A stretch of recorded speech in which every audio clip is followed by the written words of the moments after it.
Ada beberapa hal mungkin yang pemimpin juga memang harus tahu. Selain memang persepsi sosial itu tadi yang harus memahami dan mengetahui bagaimana sikap, sifat dan juga apa yang diperlukan dari anggota kelompok. Si pemimpin ini juga harus tahu yang namanya keseimbangan emosional. Assalamualaikum warahmatullahi wabarakatuh. Waalaikumsalam warahmatullahi wabarakatuh. Halo leaders. Kaget ya? Enggak dong. Ketemu lagi dengan saya Miss Kepo Prima Anugrah sebagai host pada hari ini dan masih ditemani oleh coach kesayangan kita semua, Coach Andi Afrilia Ani, betul kan? Yes. Atau biasa kita panggil Coach Lia, atau aku manggilnya Mbak Lia aja ya. Oke, jangan bosan ya untuk ketemu sama saya. Enggak dong, enggak. Sehari-harinya juga emang udah ketemu sih. Semoga tidak bosan. Oke. Kalau hari ini saya ini ya biasa kalau saya ketemu sama tamu saya selalu ingin membawa masalah dengan solusi. Jadi Anda ketika duduk di sini harus siap untuk tidak dong. Saya yang bawa masalah, Anda yang membawa solusi ya. Oke, siap ya. Siap nggak siap? Harus siap. Saya nggak mau tahu sih sebetulnya. Kali ini saya pengen membahas tentang gesekan. Wah, dalam ini apa ini? Gesekan ini buat panas ya. Sesuatu yang bergesekan itu kan pasti panas. Nah, bagaimana kalau misalnya gesekan ini kita temui ketika dalam kondisi kita bekerja membawahi satu tim gitu. Nah, gesekan itu kali ini saya kepengen mengajukan pertanyaan, ada dua nih. Yang pertama yang mau saya tanyakan dulu ke Mbak Lia adalah bagaimana sih gitu, bagaimana cara kita sebagai seorang leader, sebagai seorang pemimpin untuk bisa mengantisipasi atau misalnya tipsnya gimana nih kalau seumpamanya kita dihadapkan pada posisi sedang bergesekan dengan anggota tim kita. Jadi strategi apa yang harus kita pakai dalam kaitannya dengan skill berkomunikasi. Karena kan namanya gesekan itu kan nggak mungkin tidak ada ya. Konflik itu pasti di mana-mana juga ada. Baik itu dalam konteks yang besar maupun kecil itu kan pasti selalu duri-duri itu kan pasti selalu ada, batu-batu kerikil itu kan pasti juga ada gitu kan. Nah, bagaimana cara sebagai seorang pemimpin, sebagai seorang leader ketika kita bergesekan dengan anak buah kita gitu. Skill berkomunikasinya harusnya seperti apa nih untuk bisa menyelesaikan itu. Baik, kalau kita dalam dunia kerja itu ya Mbak Prima ya, mungkin Mbak Prima juga mungkin punya experience ya juga ya di dalam dunia kerja, yang mana gesekan itu pun pasti akan terjadi dimanapun berada. Nah, ketika kita di tempat kerja itu pasti ada sebuah problem di sana. Di antaranya itu adalah problemnya dengan pimpinan, problemnya itu adalah teman, ya kan. Kemudian ada problemnya juga kekerjaan itu sendiri dan biasanya di faktor kadang ada juga di faktor keuangan. Nah, ini pun biasanya itu pasti akan ada di setiap kita itu ada pekerjaan, walaupun kadang kalau kita kerja hanya 4 jam, kalau kita hanya untuk freelance ya kan, itu pun pasti ada problem ini. Nah, kalau kembali tadi yang ditanyakan sama Mbak Prima ya kan, seputar gesekan itu ya memang tidak bisa kita hindari gesekan itu. Tapi bagaimana gesekan itu akan ada solusi ya kan? Ada solusi yang harapannya di organisasi itu dengan setelah adanya konflik ataupun gesekan itu akan membuahkan mungkin sebuah program baru, kebijakan baru atau rekomendasi ataupun solusi yang solutif bahasanya kan kayak gitu. Jadi jangan hanya sekedar wah ini ada masalah, soal itu nggak ada solusinya, makin rame makin melebar kemana-mana. Jadi semua memang harus dibicarakan gitu ya. Dengan otomatis salah satunya adalah dengan berkomunikasi. Nah, sebagai pimpinan itu kan kita juga harus peka ya kan. Nah, peka komunikasi itu kan macam-macam ya Kak Prima ya. Kalau kita lihat di skill komunikasi itu kan ada yang namanya komunikasi verbal dan komunikasi nonverbal ya kan. Betul. Nah, kalau komunikasi verbalnya itu kan pasti dengan secara lisan. Nah, seorang pimpinan itu kan kita harus peka nih ya. Ini anak ini biasanya kalau saling ketemu ini biasanya wah langsung ngomongnya luar biasa. Tapi kok pas ada meeting weekly meeting ini kok diem-dieman, ini kenapa? Nah, contoh juga komunikasi nonverbalnya biasanya itu kan kadang gini ya, kalau kita ada meeting itu kan kadang nggak ada kan, oh yang ini tuh tempat duduknya si A, si B, si C, si D, nggak ada. Tapi secara kedekatan pasti biasanya anak yang memang punya chemistry dia tuh kan duduknya itu kan akan berdampingan, kadang kayak gitu, yang akhirnya maka akan melihat oh ini ada gaps gitu kan dirasa itu kan kayak gitu. Nah ini kenapa? What's wrong? Nah, seorang leaders itu pun juga harus paham bahwa apa yang terjadi ketika memang di lingkungan rapat, di lingkungan briefing, di lingkungan meeting, evaluasi weekly, annual atau monthly, itu pun kita harus paham bahwa ini ya, yang yang kita lihat itu mereka ini gimana vibes-nya mereka bagaimana. Nah itu kita harus tahu akan hal itu. Komunikasi nonverbal berarti. Ya, komunikasi nonverbal dan verbal pun kita harus memahami mereka. Gitu. Itu kalau misalnya kita sebagai seorang leader melihat gitu ada satu gesekan di antara mereka anggota tim kita. Nah kalau yang bermasalah itu kita dengan mereka bagaimana? Nah. kan nggak mungkin juga ya, kita nggak pernah punya masalah dengan mereka nggak punya masalah dengan kita, kan nggak mungkin. Dan mereka dibiarkan bergesekan sendiri kan juga tidak mungkin. Persoalannya adalah kalau misalnya memang tadi yang pertama tadi kan kita memiliki kepekaan gitu ya, karena kita melihat orang lain nih gitu. Nah ini yang bermasalah tuh kita. Kalau misalnya seorang leader bermasalah dengan anak buahnya, apa yang harus dilakukan sebagai seorang leader dalam tetap kalau balik lagi skill komunikasi. Kalau tadi kepekaan, dan kalau yang ada problem ini adalah kita keterbukaan. Gitu. Ada keterbukaan. Keterbukaan. Ya, keterbukaan yang mana kita juga sebagai pemimpin juga harus terbuka dong ketika memang ada problem dan sebagainya. Contohnya gimana tuh?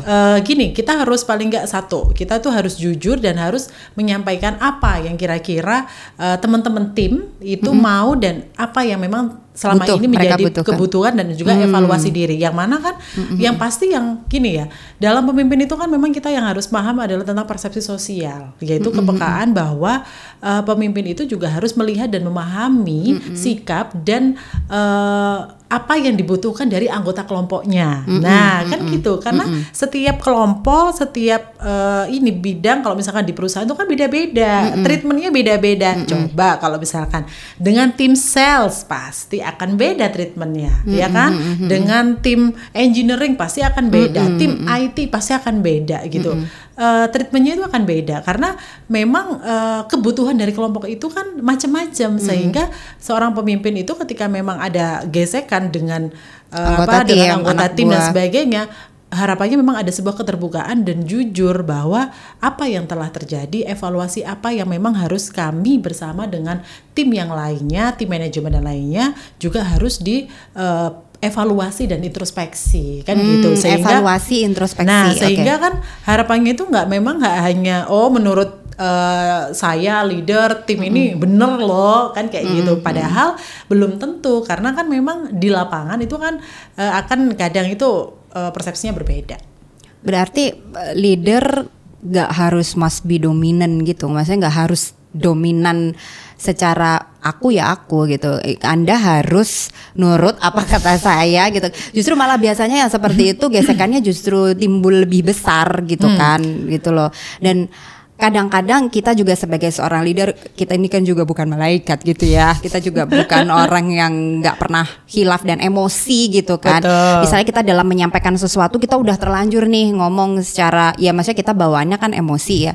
Dan itu sudah terlanjur kita sampaikan ke mereka, dan itu akan membuat mereka nggak tahu tersinggung atau apa, dan akhirnya mereka jadi nggak respect ke kita gitu. Betul. Maka dari itu kan memang kenapa yang namanya pimpinan itu memang kan harus memahami bahwa sebuah komunikasi itu kan ada salah satu sifat komunikasi itu memang irreversible ya Mbak, yang mana itu tidak bisa ditarik kembali ya kan, betul. Yang mana ketika kita menyampaikan gitu. akhirnya solusinya apa ya, say sorry, paling nggak itu ada apa nih yang setelah ini kan kayak gitu. Berarti harus menahan ego dong.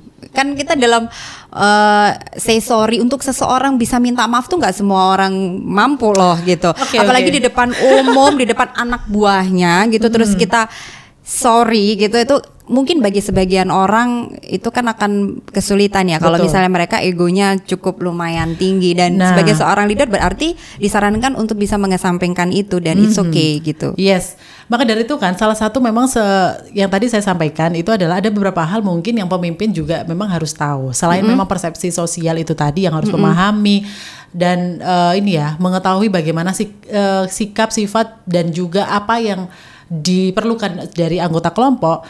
Si pemimpin ini juga harus tahu yang namanya keseimbangan emosional. Keseimbangan emosional. Iya, keseimbangan emosional ini pun otomatis akan mempengaruhi apa yang kita katakan. Iya, yang artinya antara kebutuhan, keinginan sampai goals dari organisasi ataupun perusahaan itu biar balance kan kayak gitu. Karena tujuannya ya untuk kepentingan bersama kepentingan sebetulnya bersama kan kayak gitu. Nah, memang selain memang ada persepsi sosial, kemudian persepsi kematangan sosial, emosional kematangan dan juga emosional. yang jelas kan kita juga harus memiliki sebuah kecerdasan yang memang abstrak ya. Dalam arti kecerdasan ini memang kecerdasan untuk berpikir kan kayak gitu. Nah, ketika saya Berarti menyampaikan orang hal sebelum ini ngomong mikir dulu kan? Iya dong. Oke. Jangan sampai Anda berbicara tanpa mikir dulu gitu. Nah, bahaya. Iya, Kan jadi kayak kita gitu. Otomatis apa yang akan kita sampaikan itu kan kita telaah dulu kan. Kita berpikir terlebih dahulu. Nanti ketika saya menyampaikan hal ini bagaimana ya? Terus bagaimana ya yang terjadi itu adalah ketika ada refleks, ya kan? Nah, itu yang terjadi sih, Mbak, ya kan, Mbak Prima. Ketika ada sebuah sebuah kasus ya kan, sebuah situasi, sebuah kondisi yang mana pimpinan itu harus menyampaikan ini, kok ada refleks yang harus menyampaikan seperti ini, padahal kita memahami apa yang harus kita lakukan ya kan gitu.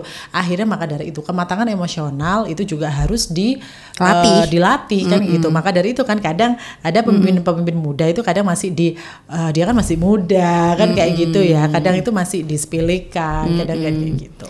Apalagi kalau anggota tim misalnya dalam satu forum setelah leader berbicara gitu, setelah atasannya atau pemimpinnya ngomong, kemudian di tengah-tengah harus dipotong oleh mereka-mereka yang ya kita mungkin masih membawahi para generasi-generasi yang Gen Z ya, yang sekarang kritis banget, tapi Betul. mereka juga nggak salah sih sebetulnya. Mereka juga rasa ingin tahunya tinggi sekali, dan mereka juga memiliki kepekaan terhadap sesuatu. Misalnya ilmu yang mereka dapat gitu loh, mereka kan dapetin ilmu itu tuh, terus kemudian dia di tengah-tengah nggak begitu Bu gitu, atau nggak begitu Pak gitu kan. Nah di situ kematangan secara emosional tuh penting ya, supaya kita dapat merespon itu dengan baik gitu. Betul. Merespon itu juga dengan bahasa-bahasa yang tidak merasa bahwa kita sedang diserang secara personal gitu, nggak sih gitu. Jadi itu kematangan secara emosi.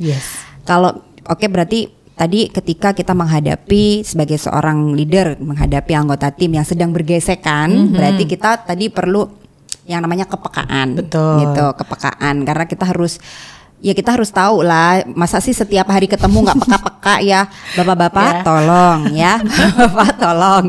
Harus peka nih ya. Harus peka nih gitu, miliki kepekaan. Terus kemudian kalau sama pimpinan dengan kalau yang bermasalah adalah kita dengan anggota tim, otomatis yang pertama tadi keterbukaan, ada persepsi sosial itu tadi gitu, persepsi sosial, kemudian kematangan emosional, supaya apa yang kita omongin itu nggak jadi salah, karena ada irreversible itu tadi, sesuatu yang tidak bisa kita tarik kembali. Kayak yang sudah terjadi pasti akan terjadi, dan kalaupun sudah terjadi bukan berarti tidak ada solusi gitu kan. Pasti akan ada jalan menuju Roma. Oke, Roma Irama. Tapi tadi tuh ingat gini Mbak, tapi yang masalah yang ini loh, yang problem masalah untuk ini bersama dengan ini pimpinan dan juga dengan tim ya kan, yang kadang kita itu berasa ada problem ya kan, tapi kok kayaknya enggak gitu kan, ada yang ada ini perasaan aku biasa aja, tapi berhubungan ini loh, bermasalah di hasil dari sebuah pekerjaan. Itu juga ngaruh gitu loh. Berarti maksudnya, apa yang harus dilakukan tuh? Jadi kalau biasanya gini kan, ada leaders mungkin merasa memang ini pengalaman pribadi kok kayaknya menjiwai banget. Boleh loh. Spill dong. Gitu Gimana kan tuh? ya. Sebenarnya kelihatannya kok baik-baik saja gitu kan. Ternyata perang dingin tuh ternyata perang dingin tuh ya kan, tapi pekerjaannya kok kayaknya nggak beres. Gak maksimal. Nah seorang pemimpin juga harus diharapkan memang harus ada yang namanya mediasi. Gitu. Ada yang namanya mediasi, dalam arti ketika memang suatu pekerjaan itu dirasa kurang maksimal hasilnya, ya kan? Kenapa ini yang terjadi? Kalau menurut saya memang ada forum kecil lagi gitu bersama, misalkan memang ketika di forum besar gitu kok ada something di tim ini yang nggak oke, berarti untuk tim yang ini boleh dong nanti kita stay dulu di ruangan ini, untuk tim yang lain boleh melanjutkan aktivitas yang lain. Itu salah satu tipsnya ya kan. Nah setelah itu supaya ngobrolnya lebih fokus lebih intens, lebih fokus, dan memang nggak ke arah tim yang lain. Nah gitu. Jadi akhirnya boleh dong di present tentang tentang apa yang kalian telah terjadi one weeks ini atau akhir ini gitu kan, sehingga proyek kalian yang harusnya maksimal seperti bulan kemarin tapi kok sekarang ini kok enggak kan kayak gitu. Nah itu adalah mediasi, ini adalah salah satu memang skill public speaking atau komunikasi dari pimpinan yang memang harus diketahui dan dimiliki untuk bagaimana caranya untuk memimpin sebuah organisasi ini tetap jalan. Oh gitu. Jadi selain dilatih ya dilakukan. Leaders itu harus dilakukan ya. Karena teori akan menjadi sebuah teori dan butiran debu kalau misalnya tidak kita lakukan gitu. Pernah nggak biasanya kalau Mbak Prim kalau misalkan dalam sebuah forum kayak gitu pernah berada di posisi itu nggak sih kalau Mbak Prima sendiri? Kalau yang terakhir itu tadi ya memang betul betul. Saya juga mikirnya gini kan, itu kan forum kadang-kadang kita dihadapkan pada pleno kan gitu, yang semua gitu kan, dan dari manapun ada lah di situ. Berbagai divisi lah bahasanya. Berbagai divisi. Gitu ya. Padahal sebetulnya yang berproblem gitu ya, sebenarnya yang bermasalah itu hanya sebagian kecil dari divisi tertentu gitu. Dan daripada nanti melebar kemana-mana, itu memang mediasi itu juga dibutuhkan. Jadi yang lain kan tidak ada masalah yang berarti, yang ada masalah ini aja yang harus kita fokuskan, dan kemudian balik lagi berkomunikasi. Aslinya di situ akhirnya ada curhatan gitu ya. Apalagi kalau itu divisinya itu adalah isinya perempuan. Ada tangis-tangisan gitu. Terus habis itu berakhir dengan peluk-pelukan, maaf-maafan, cipika-cipiki ya kan. Terakhir kalau biasanya perempuan itu divisinya itu terakhir adalah makan. Tapi ya anggap saja komunikasi nonverbal lah itu ya. Iya kan? Makan-makan itu kan untuk intimate loh. Jangan salah loh. Itu juga bisa membangun keterikatan satu sama lain lagi yang mungkin sebelumnya agak ada retakan supaya kita rekatkan kembali gitu, kita rekatkan kembali. Itu termasuk komunikasi nonverbal juga sebetulnya gitu. Sepele sih sebenarnya ya, tapi kadang-kadang kita nggak kepikiran. Ngena banget. Ya makanya diplomasi apa itu kan kadang-kadang suka makan-makan kan, petinggi-petinggi negara itu kan juga begitu. Berarti abis kita podcast kita makan-makan. Puasa. kan tidak lagi bermasalah ya dengan Anda. Jadi itu tadi guys, kalau misalnya kita dihadapkan pada situasi gesekan itu ya, gesekan tuh ada di mana-mana, dan ada beberapa solusi dari Coach Lia tadi. Bagaimana caranya kalau misalnya kita ada gesekan dengan anggota tim, maupun kita melihat bahwa tim kita sedang bergesekan dengan sendirinya. Dan ada pun yang merasa nggak bergesekan, tapi ternyata hasilnya yang bermasalah gitu ya. Dan itu pun juga akhirnya ada evaluasi caranya. Ada mediasi itu tadi gitu guys. Semoga ini bermanfaat. Kalian get the point gitu, dapat poinnya gitu dari Coach Andi Afrilia Ani. Saya jadi takut menyebut namanya. Nanti kalau takut menyebut namanya nggak jadi makan-makan loh.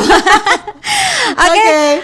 Terima kasih yang sudah selalu stay dan sudah join di GPS Podcast, karena GPS Podcast adalah tempat untuk kami membantu para leader untuk bisa mengakselerasi pengaruh melalui komunikasi dan juga public speaking. Oke.